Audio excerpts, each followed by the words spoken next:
So with all the recent turbulence in the economy, one of the key words you're going to hear a lot of in the next few months are layoffs or cost cuts.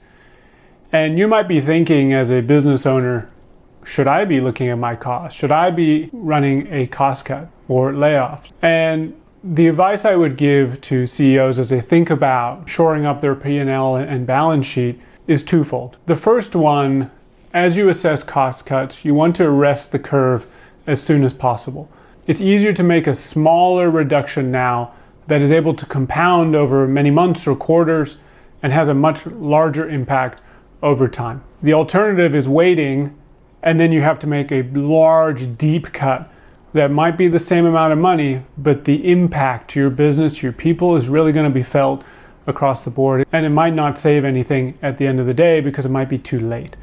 So if you are going to cut costs, start early, rip the Band-Aid off, and arrest that curve and get it done as soon as possible to reap the benefit of your foresight. The second point I typically recommend for cost cutting is that it can't be done in a vacuum. So oftentimes CEOs look at cost cuts as a potential viable way to increase the value of the business, i.e. the margins are going to go up, the net revenue will go up if there's less cost. But cutting costs without being part of a larger strategy is often a shortcut into what I call a death spiral, where you basically think of a whirlpool and you cut costs, people start to get disaffected, morale goes down, attrition goes up, customer churn goes up because nobody minding the shop, product isn't innovating, and you ultimately end up shutting the doors. Now, being part of a death spiral, they're not fun at all. It's miserable. So any cost cuts should be part of a broader, more comprehensive strategic review.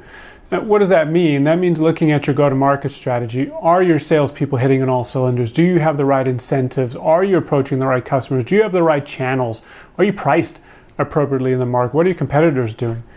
When you look at your product, is it a product that's meeting the needs of your customers? Is it a bit stale? Do you need more investment, or do you need investment in certain areas that would be appealing to your customers or potentially new markets?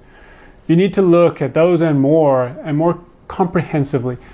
And so cost cuts at the end of the day are really a tool to buy you time. And sometimes they are very necessary to deal with those expected or unexpected challenges. But done in that vacuum, they can be highly detrimental and very deleterious to your overall business.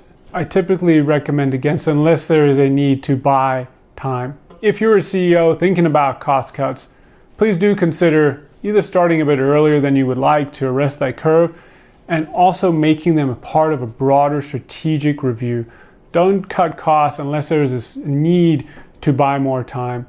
Cut costs because you're reprioritizing your business, you're reinvesting in certain areas, and you're not just cutting costs to save a penny to increase the overall value of your business, because that typically doesn't work. So I hope this was useful as you're grappling with your own P&L and balance sheet. And if you would like more content like this, please do subscribe, and we'll see you on the next one. Thank you for joining us.